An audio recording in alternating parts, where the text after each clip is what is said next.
Hello, everyone. Hope you're all doing well. Let's see who we have here. Tell me, let me tell you, please tell me if you can, if the resolution is okay and if your sound is okay, if you can hear me okay.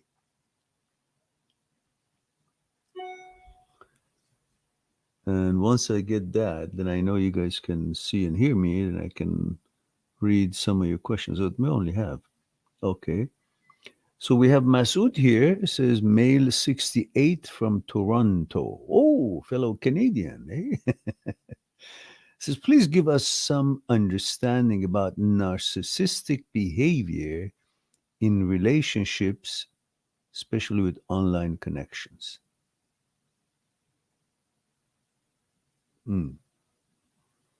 Well, I can generally tell you what narcissistic behavior could look like, or some of the signs that could help you recognize you're in a narcissistic relationship. You know, when somebody's all about themselves, he or she may constantly go on about themselves, and then end up adding, well, so enough about me. How do you feel about me? So it's all about themselves. And especially mm, social media is not helpful because it has created this narrative, this picture that people have a control to present themselves in a certain light by certain pictures and certain best possible ways that they could introduce themselves. And they themselves buy into what they have created. It's no different than the regular mentality that most people have, that we create an image of ourselves, about ourselves in our own mind, and we actually buy into that image. We end up thinking that we are the image that we have created of ourselves. And we expect others to see us in the image that we actually want them to see us, but it's not the reality and actuality of us. But the problem is when we actually buy into that man made image, we made image, and then we get very protective of it. And so this is what's happening with the social media most of the time. They create that kind of a frame, and it makes you feel that this is what you have to defend. And these are all narcissistic um, behaviors that we are all, tendencies that we all, to a certain extent, have. And these things like Facebook and whatnot is not helpful.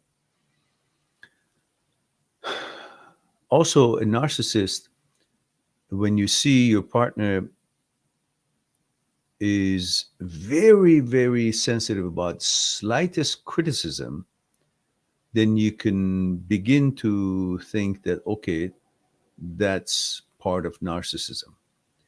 When your partner is mostly into games and manipulation than a long term commitment, that's a narcissistic behavior. When actually Professor Brad Bushman of Ohio University, I believe, Ohio State, he just simply came out and said narcissists are very bad relationship partners. And all studies indicate that the partner is more inclined to engage in manipulation and games rather than commit to a long term relationship. So,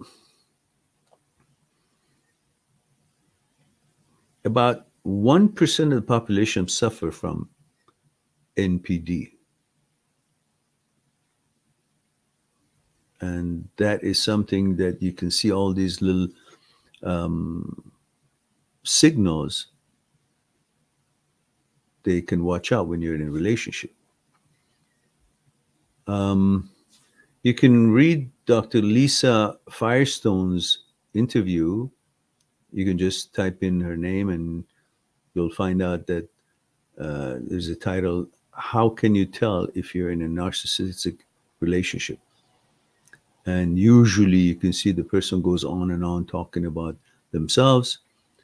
And if someone criticizes them slightly, they get very protective and overly react. And narcissistic people usually seem to care about the other one or their partner or you only if you are fulfilling their needs. Otherwise, they think they're superior to everybody else and they're entitled. So, all these little things should possibly help you to figure out if you are in a narcissistic relationship or not. Masood says, can they be fixed? And not in your lifetime. Like, like you don't have enough time because it is not something that they're not aware of. It's a mental disorder. And that is not something that you can simply by reasoning with them, asking them, or informing them. They know what the hell they're doing. That is what they are stuck with. That is their need. It's like a drug, they have to have that. So they better have a trained psychologist deal with it than you.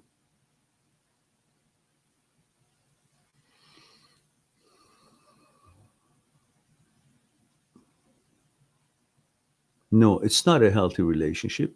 You don't want to be with a narcissist because they also have quite manipulating behavior that they could be very nice and sweet and accommodating to you in order to use that to bring you in and manipulate you to do things that it is suitable to them.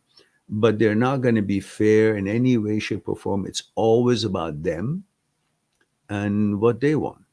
So they could be in a relationship situation, in a business situation, and in many other different settings. And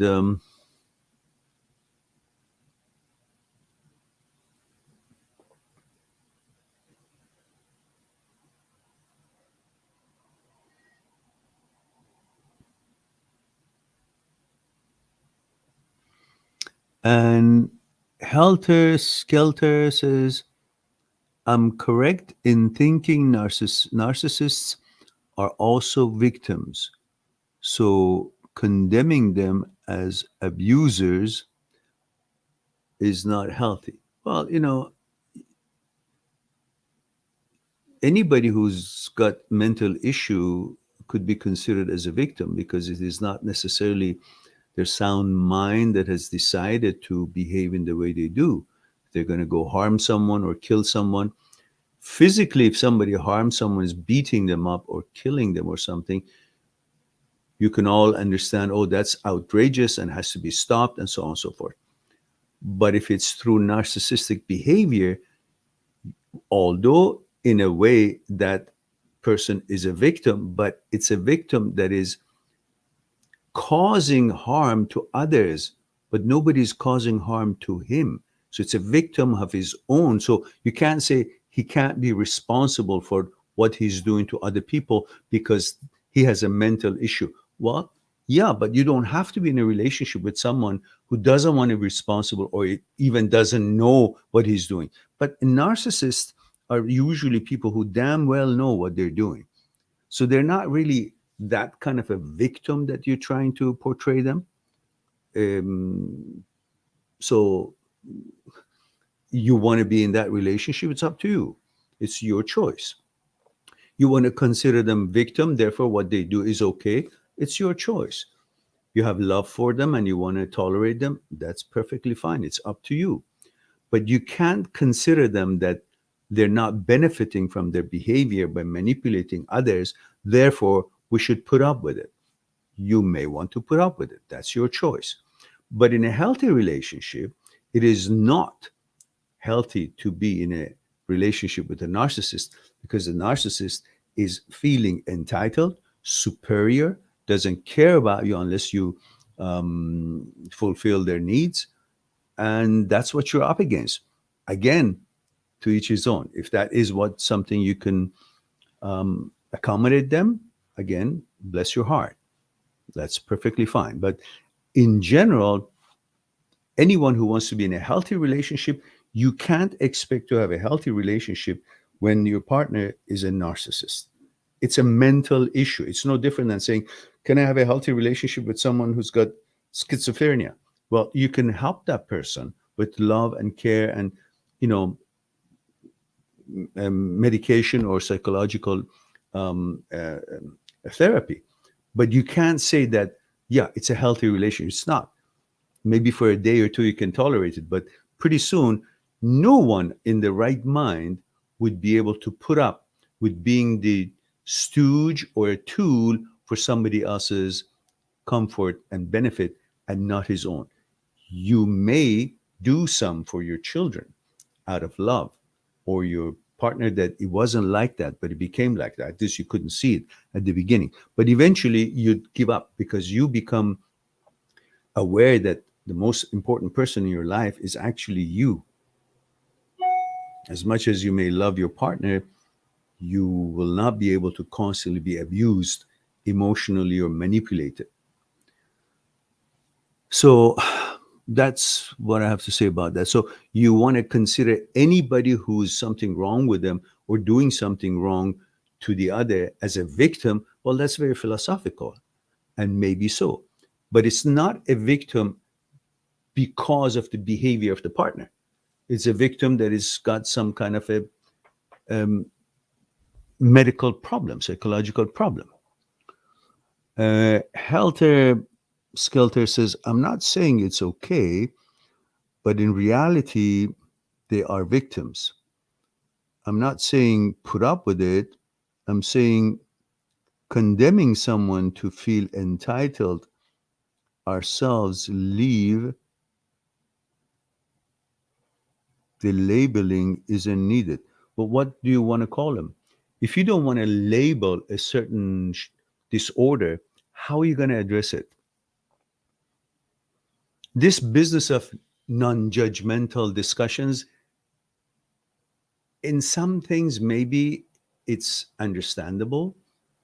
But when you want to discuss about something serious in life, you can't say, well, you know, this person had a mental problem. That's why he killed the other person. Well, yeah, the murder has taken place. It's still a murder has taken place. So you can't say, well, let's don't use those words because it's labeling. Well, whether he was sick or not, he is a murderer right now. His action makes him to be a person who have committed murder. Now, you don't want to call that because you're compassionate. That's not going to help to discover what really is going on. And then, of course, you can say, okay, the reason was insanity or the reason was this problem. So, a narcissist is not someone who you can be so positive about. The narcissist is getting the benefit and knows that he's actually manipulating others, and it's not healthy to be in a relationship with them. Now, you want to call him a victim? Go ahead. You want to tolerate them? Fine. But what's this about labeling? What else do you want to call him? Yeah, it's a narcissist, but let's don't call him narcissist. Well, it's a narcissist. How are you going to deal with it? Uh, Before you want to be so compassionate, why don't you be compassionate to yourself as well? That this is what the person does. And that's not fair. That's not right. Somebody's getting hurt every day to the point that the partner wants to kill himself because they just can't get away from this abusive person. There are different levels. Some people, every one of us have some kind of a narcissistic tendencies in smaller ways. That's not what we are talking about. We're talking about somebody who's actually abusive, and this can go on and lead to bigger problems. Look at some of the leaders in the world today. They're in position of power and they are abusing their powers to take people's rights away, limit people's movements and you know freedom and so on. These are narcissistic behavior. Nobody in the right mind would want to hurt other people, especially when they're in the position of power. Most of these narcissistic people in relationships are in the position of power. They're either the breadwinners, or there's something that they offer that the other person will jump through hoops to get it. And they use that to manipulate that person.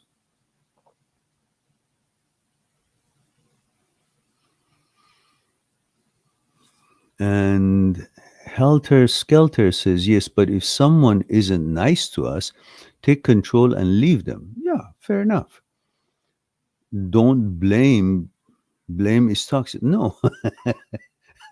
What do you want to say? Oh, he was a nice person and I left him or I left her? No. Why are you so afraid to call a bad person bad or a disorder disorder? If you don't call it, you're avoiding and trying to make everything rosy and you can't deal with it. You will never be able to leave a narcissist if you don't actually come out and say that he or she is a narcissist. By being non judgmental and kind about it, then you actually are convincing yourself that it's not his fault or her fault. It's not a narcissistic behavior. I must be doing. Pretty soon you start blaming yourself. So this, I don't know where you come across this. This is labeling. This is about talking about a fact about someone's behavior. Everything should have a label. It does have a label. You're not labeling somebody that he's not narcissist, but if he's narcissist, you got to tell him narcissist. If I can't cook, you can't call me a cook. Labeling me as a cook is wrong because I'm not a good cook. But if I am, then you can call me a cook. Is that a labeling? No, that's fact. So if someone is not narcissist, but he's got some issues that has got nothing to do with narcissism, then you call it narcissist, labeling him when he's not. But if a person is actually a obnoxious person, you say, well, he's impolite. That's not labeling, it's a fact.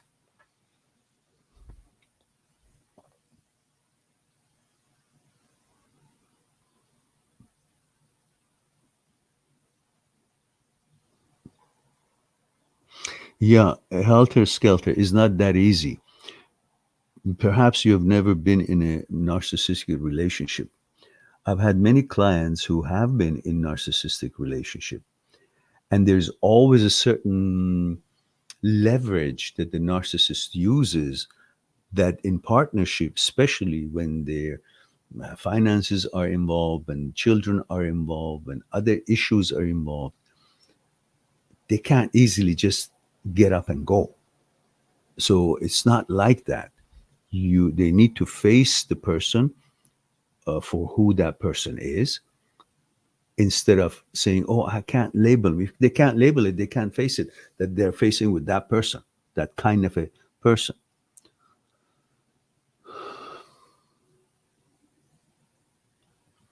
All right. Anyhow.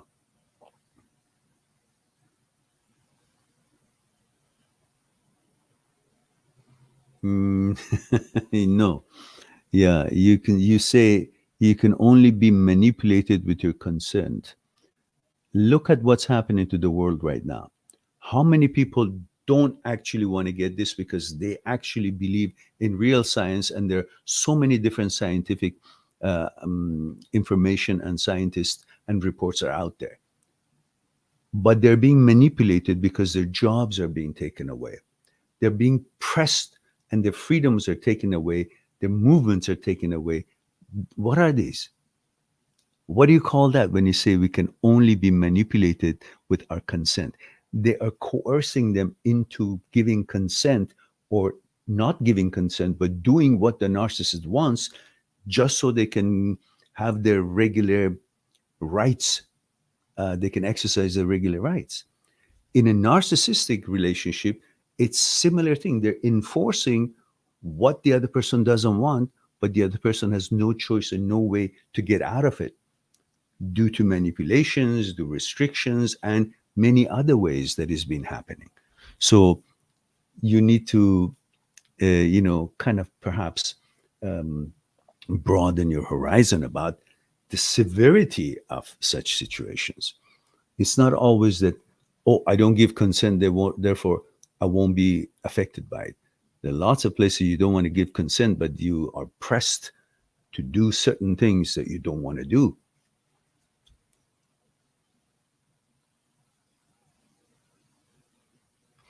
And may I always also ask you guys to do me a favor, as you always know, I need to know a little bit about you. So I need to know age, gender, where you're tuning in from. So at least I can have a little bit of a background, cultural background, because I know where you're coming from, which country or city you live in. Maybe you're from somewhere else, but you're in that city. But at least it gives me some kind of an idea. Your gender, so I can at least appropriately address you, and at the same time, the age.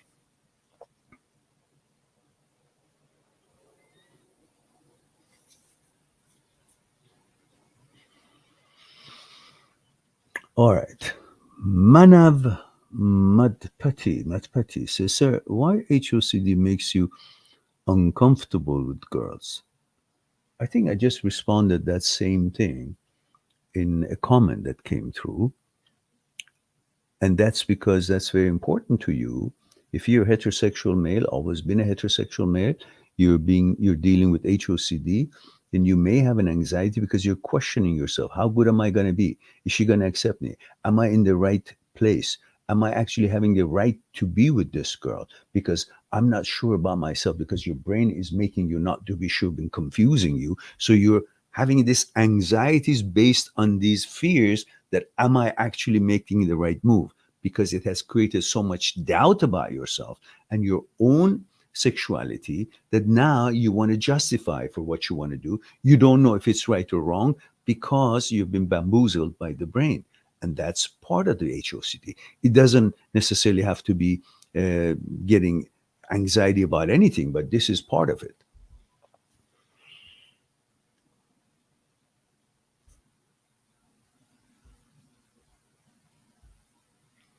Linda is here. Linda, dear, you forgot to put in the credentials. Everybody has forgotten, other than Didi. Didi says, I'm 27 from Minnesota, male. Is there any reason to forgive a cheating wife?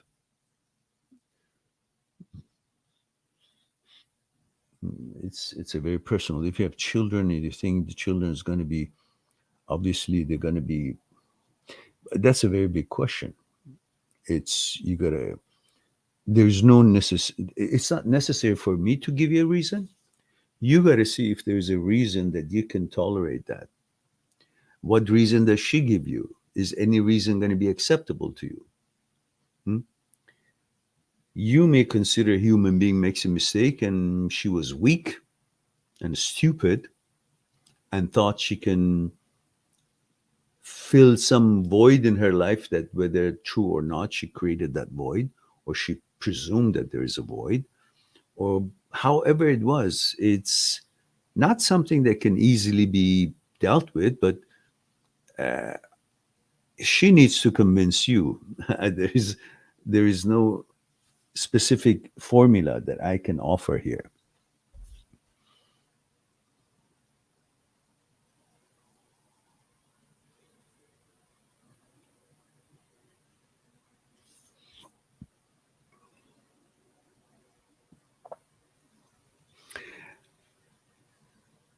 So obviously, nobody is listening to what I'm saying as far as where you're tuning in from and information about the age and so on. Uh, Helter Skelter says 36 from the UK. Thank you for that. And he says male. Thank you for that. And Gunak Mahotra says, sir, can anxiety cause change in vision? Like while watching TV, you are thinking something else related to anxiety and TV screen gets blurred? Maybe, but it doesn't necessarily have direct connection with that all the time. Sometimes it does. In Aikido, we used to be training and understanding the role of relaxation in expansion of our senses, including vision, and how it can actually limit and restrict senses and including the vision. For example, we would stand away from each other to the point that if you're just looking straight, you can see the toes of your opponent without looking down. The field of the vision covers certain longitude and latitude, or however you want to say it, width-wise and height-wise and depth-wise. There are certain limitations to it. So we would have our partners stand as far as where we could still see from top to bottom. And just as after that, we would ask him or her to move a bit further back so we could not see the toes so clearly anymore while we're just looking at it that way, you know?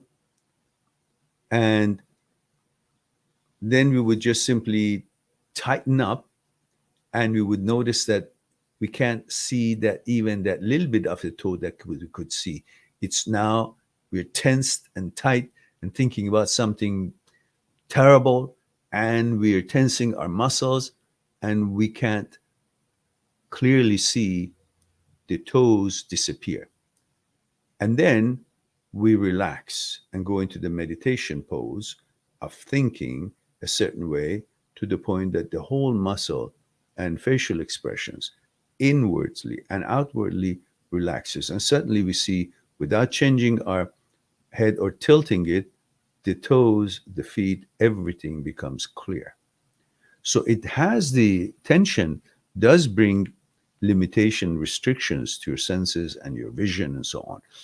But that could be some possibility, but not necessarily all the time.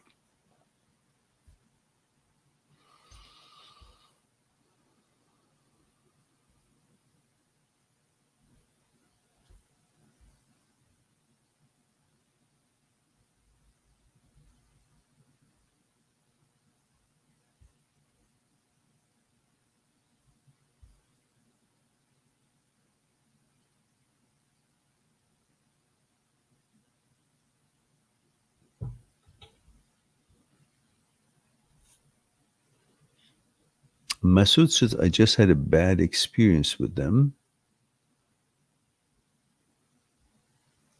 And he says they think very strategic. We're talking about the narcissism again. And Masood says, I could save myself only because I love myself more. There you go.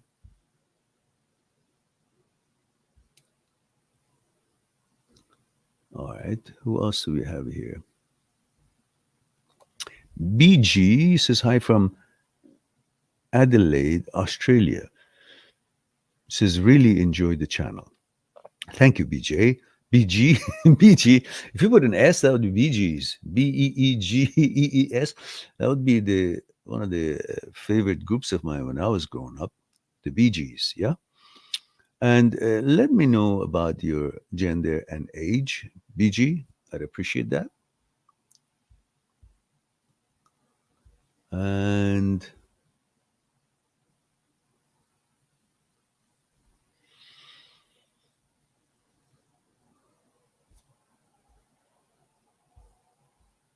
Linda says, I stay away from everyone toxic. Good idea. And Linda says, positive people are happy and nice to be with. Narcissists try to destroy everyone they meet. Stay with positive, happy people. You will stay happy that way. True. And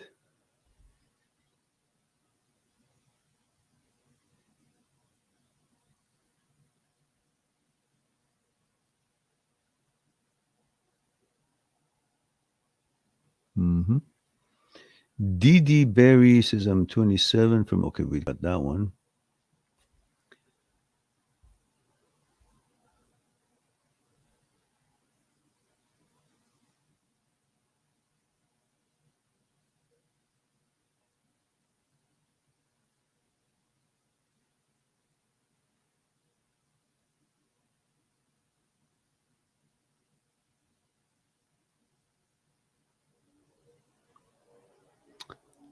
Um,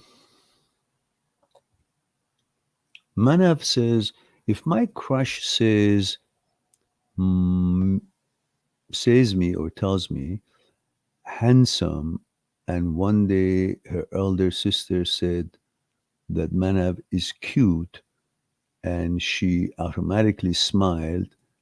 And when any other girl tells me handsome, she gets angry. Does she love Manav? How old are you? Can I please have that? Okay, from now on, I'm not going to respond to any question when it doesn't have age, gender, and where you're tuning in from. Because, I don't know, I think you're probably what, 17? That question is really whatever it is. So she's jealous about you. Obviously, has feelings about you. What's the big deal? But are you looking for attention? That a bunch of people here says, "Oh well, Manav is a good-looking guy, so the girl likes her." What is it? Obviously, she likes you, so enjoy it.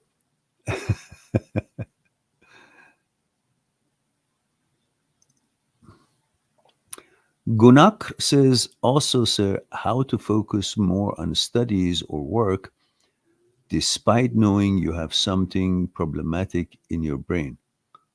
What's the problematic in your brain? What are you talking about? And as I think I have written back to you when you send me a message on Instagram, I mentioned to you, I believe, that if you connect the outcome and the benefits and the reasons of studying good and passing, getting a good job to your life, so you will know why you're studying, because it can end up getting you advanced in life as far as maybe getting a better job, having more money to put food on the table, renting a place for yourself. So in it enhances the quality of your life and standards of your life. So if you translate the study to what it brings you, what it brings as a result of a study, then you'll be more motivated to study and you'll be more focused to study, and you wouldn't be distracted by whatever is happening in your life. But as far as having some kind of a problematic in your brain, I don't understand what you're talking about. Are you talking about OCD? It's not a, you know, devastating problem. It's something you got to learn to reprogram your brain and you live your life. I had OCD ever since childhood, all kinds of it, until I learned I was old school. I just pressed through, said these are behaviors that I don't want to have. And so I tried to learn how to deal with it. And then eventually, when I got educated as far as what it is, then simply I reasoned with myself and said, well, this is stupid. How my brain gets me to do certain things of, I don't know, washing my hands 50 million times or touching the light switch or checking the oven. So you learn how to pay attention, and remember what you're paying attention, so you don't have to check the door if it's locked or not, or the oven if it's turned on or off 50 million times. It's more of a focus, more of an attention, and more of a logical understanding that these behaviors will not change any outcome just because you passed over this block 4 times or touched all the corners. Something wonderful is going to happen or something bad is not going to happen. That outcome is all fictitious stuff, illusional things that you've created in order to bring about the psychological security in your own head. Otherwise, there is no effect on the outcome. It's not going to affect you. Your dad is not going to die if you don't touch this light switch 5 times, or you're not going to get sick because you didn't wash your hand 20 times. So these are all mental glitches, but it's not like something that you can consider it something wrong with your brain. Okay, something wrong with your brain, yeah, but it's not like you can't fix it.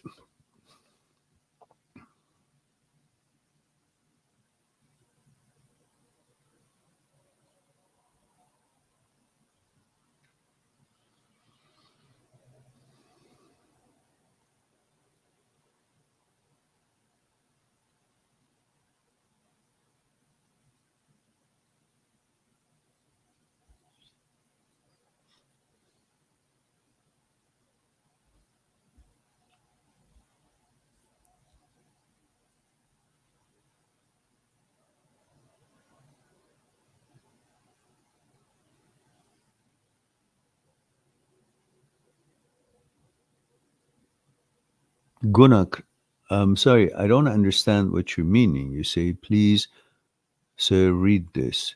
It seems like eyes or vision look like when our eyes rolled up when we are about to sleep. If you have any problem, I'm not a doctor.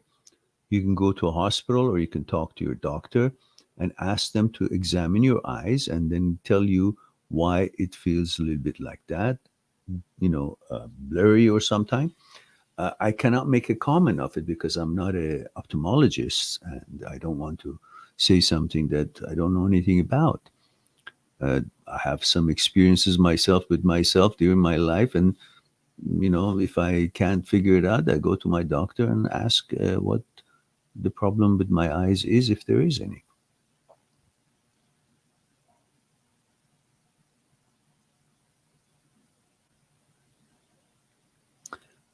Masood. Yeah.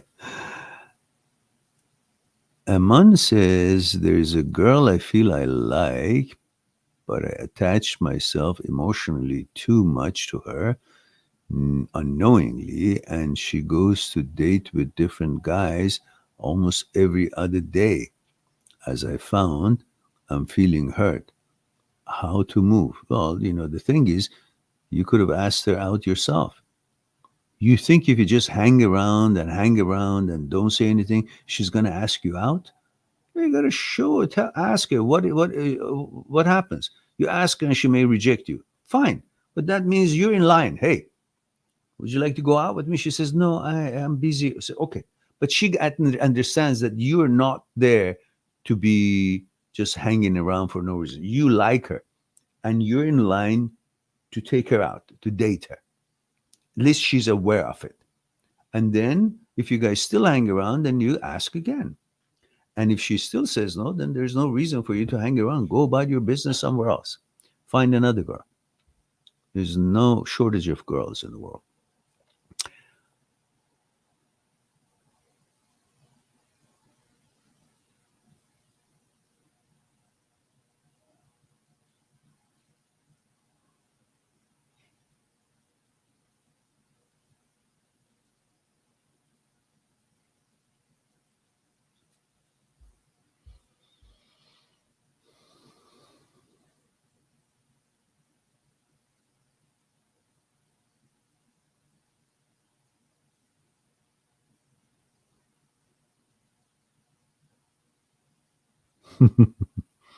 Ash, you've been having a active evening.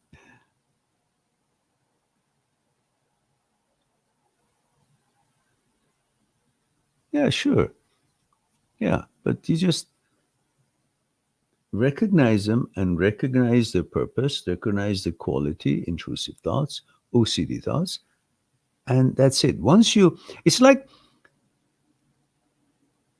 you're walking in the street and somebody's coming from opposite direction and they look weird and they've got maybe one hand in the pocket or look like kind of weird, suspicious looking.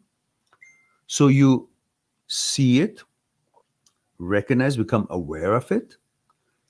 And then once you become aware of it, you see what it is. So you call it for what it is. And your mind say, okay, that's a suspicious character. Huh? So you recognize and you saw it, and then you move on. Why do you have to just stay there, see what happens? You know?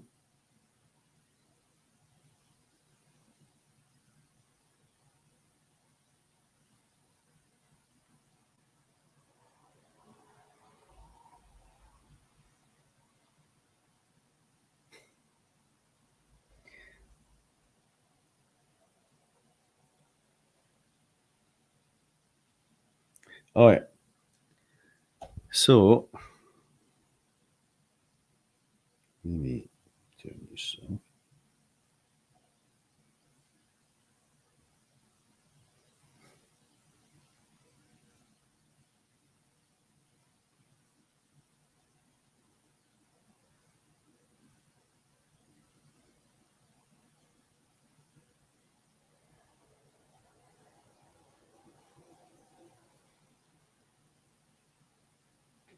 All right.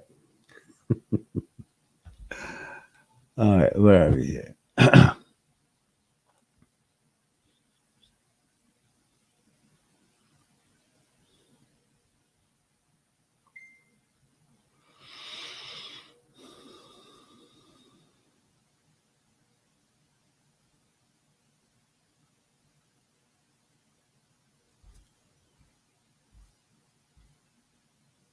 Ganak says, "Sir, the eyes feel like rolling up just like before. We are going to fall for sleep." I don't know, dear. I'm not a doctor. You need to check with your ophthalmologist or some doctor or somebody who knows what they're talking about in that you know science. Otherwise, I don't know what to say. Um,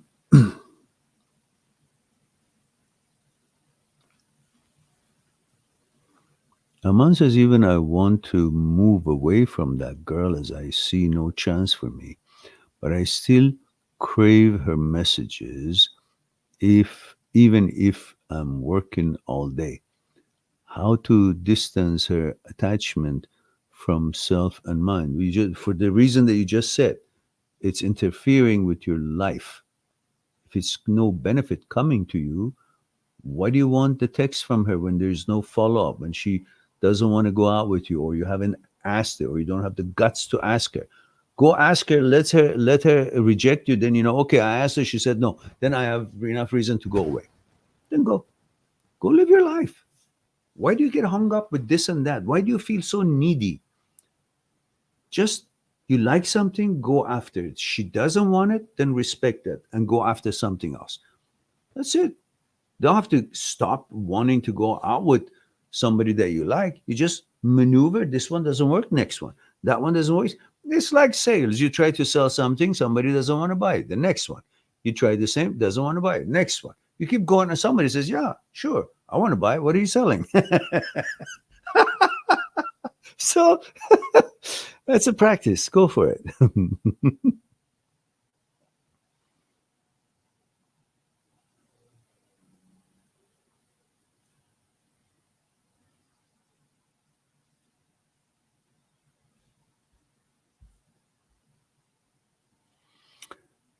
Hussein Lightwala says, "Hello, sir, 19 male India." Thank you for that. Says, "How are you?" Okay, thank you. Says, "Sir, when someone tells us any bad or nasty thing about us, then how to deal with that and tell ourselves that we are not what that person is telling. Why would you think that what that person is telling has any credibility anyhow? If, for example, you were impolite and the person says you're impolite, you can say, where? And if he actually says, in such and such day, you called me this, and if it's true, you say, yeah, on that day, maybe I was impolite. I'm sorry about that.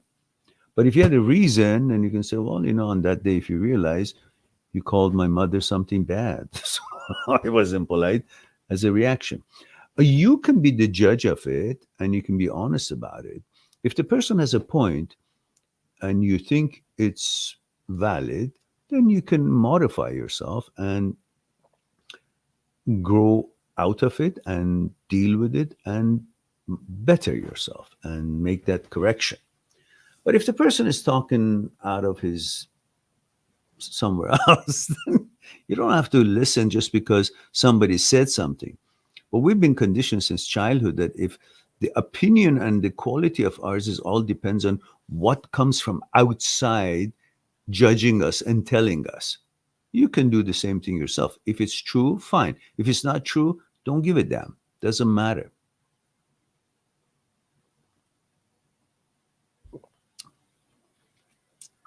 But you're conditioned to think what others think about you is who you are. No, what you think about you is who you are, provided you're being objective, you're being honest about it. Linda says from Michigan, 60, female. Thank you, Linda. Says, been procrast been practicing meditation.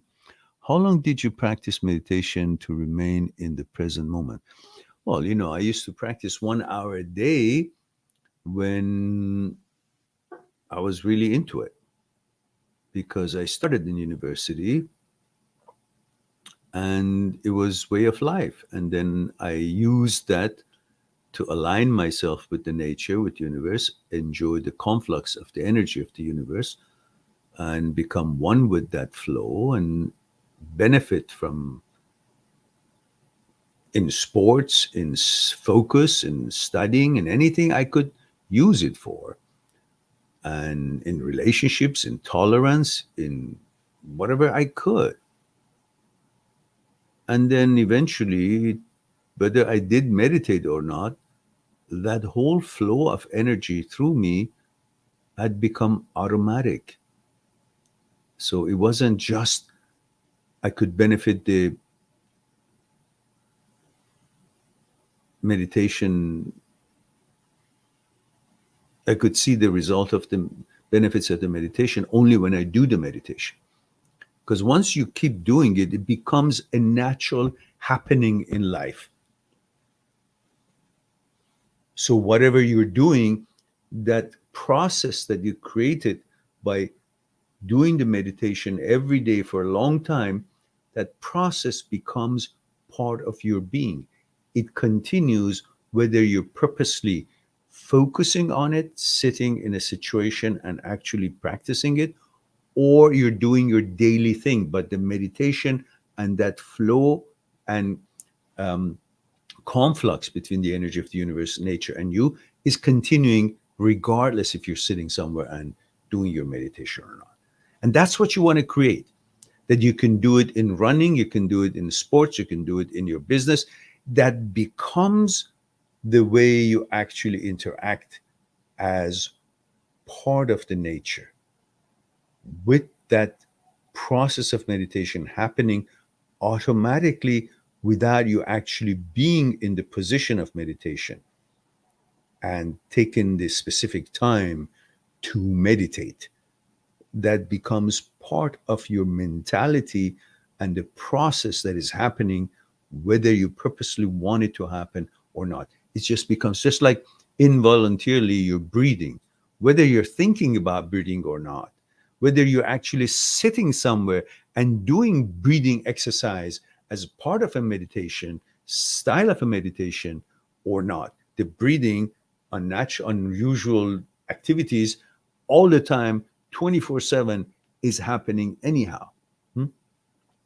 So by creating that continuous process of meditation by repetition and conditioning yourself, you will end up having that meditation happening to you, whether you're purposely instigating it, introducing it to yourself, acting upon it or not. So,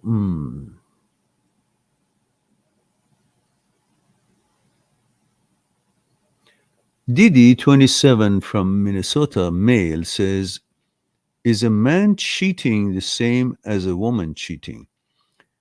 Man cheating to a woman is the same as a woman cheating to a man. To the man himself, maybe his cheating would not be as serious as his woman cheating. But to the woman, her cheating may not seem as important as her partner's cheating. So we got to treat it both the same.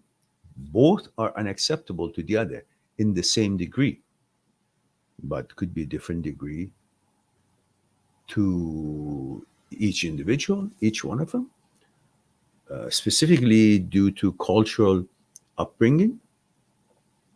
That, like, for example, if it's in Japan, especially in the older days, the man goes and has a fling here and there, it goes unnoticed and it's not a big deal. It wasn't a big deal. Maybe it is now, but it wasn't a big deal. A woman would never do that.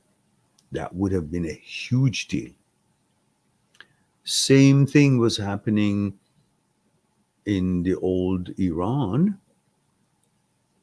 Traditionally, men would have done things, but it wouldn't be as serious or looked upon as serious as if a woman would have done things. And different cultures, the same. China, the same. In 1800 or 1600, almost everywhere in Europe was the same. Men would do all kinds of things and it would go unnoticed, but women would have never done that. And if they did, it was a huge scene and problems. So it's all about the cultural upbringing and the norm in that particular culture. What in reality, both are pretty much the same. No difference.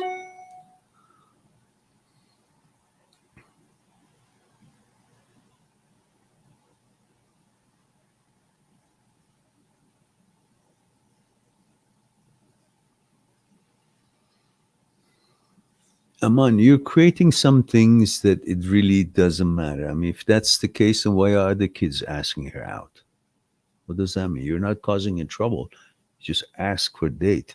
But it's up to you. You can assess the situation. I don't know what the situation is. It's all up to you.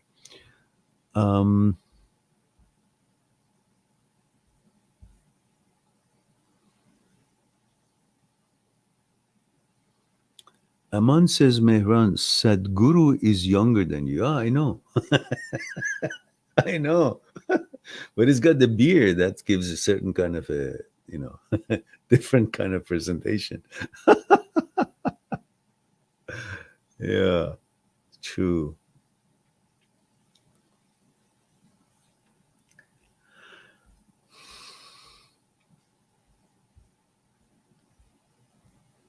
Okay. Why don't we guys just take one short break? I warm up my tea and be right back. How about it? It's okay? Subscribe on my channel, visit my channel, and go through the videos that you might be interested in. Mind@seekstruth.com, making it one step away to talk to me one-on-one on Skype and discuss what concerning you. I'll talk to you soon. But we too, like the iceberg, have 1,000 times bigger powers that is not visible, and we must. Why? Is it something we're rambling on and I expect you to accept it? Or is there actually another power within us? Would you come and help me out? Okay. What I want you to do is put your hands underneath my arms and just lift me up. There we go. Okay, now, that's my physical part, right? Same thing. Again, with that. Just want to see if there's any difference. Go ahead. Now, go ahead. Now, this, go ahead, when you're ready. Go ahead. So you see, this is different than what he was doing, and I'm not really doing anything. You convinced? Yeah. So are you guys convinced that there is something other than, thank you. Yeah, no Thank you very much.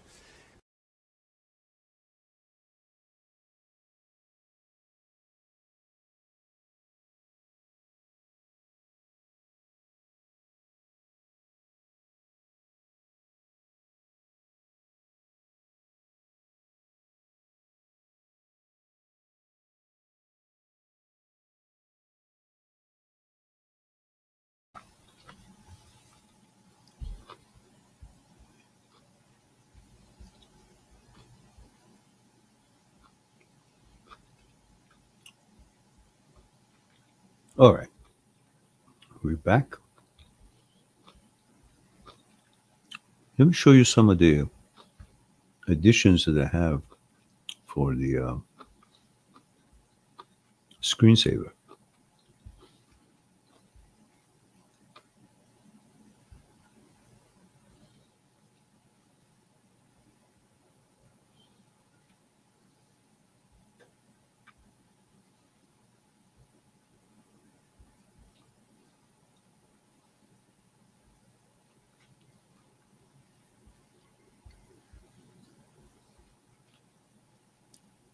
All right.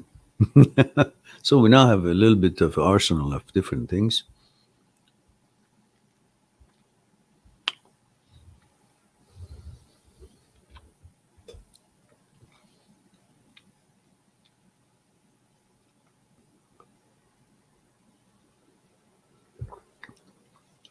Okay. So we have, oh my goodness, we have one heart. That's a novelty. We don't usually get a heart. We hardly get likes. No, we do get lots of likes. Uh, all right.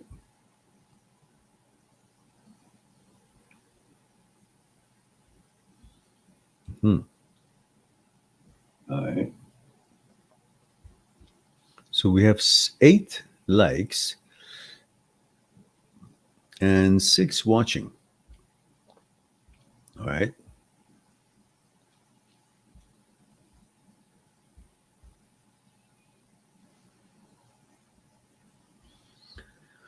So if you guys don't have any other question, it's been 1 hour and 13 minutes. So we can just wrap it up and then hope that we'll have another appointment. Hang on, there's a couple of things here that I missed.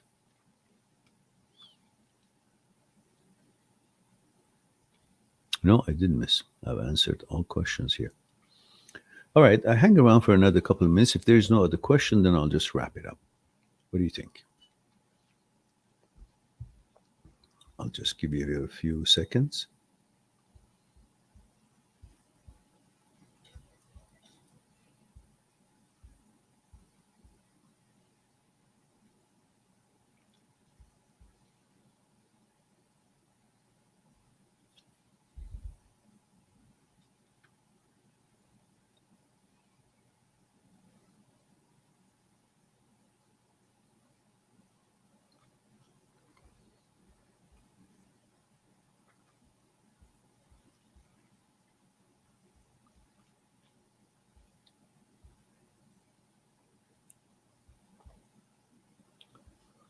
So it looks to me that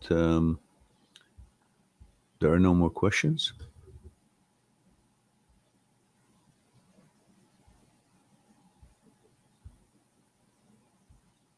All right. All right, then. It's time for me to say I love you all. Thank you very much for being here, giving me the opportunity to share a thing or two with you. I look forward to our next live stream. In the meantime, be good to yourself and to the others. I'll talk to you soon. Bye for now.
The last word was just total bullshit. I just made it up. But the idea of being here just for a moment, just gonna forget our shit. And it's just good. Are you taping me?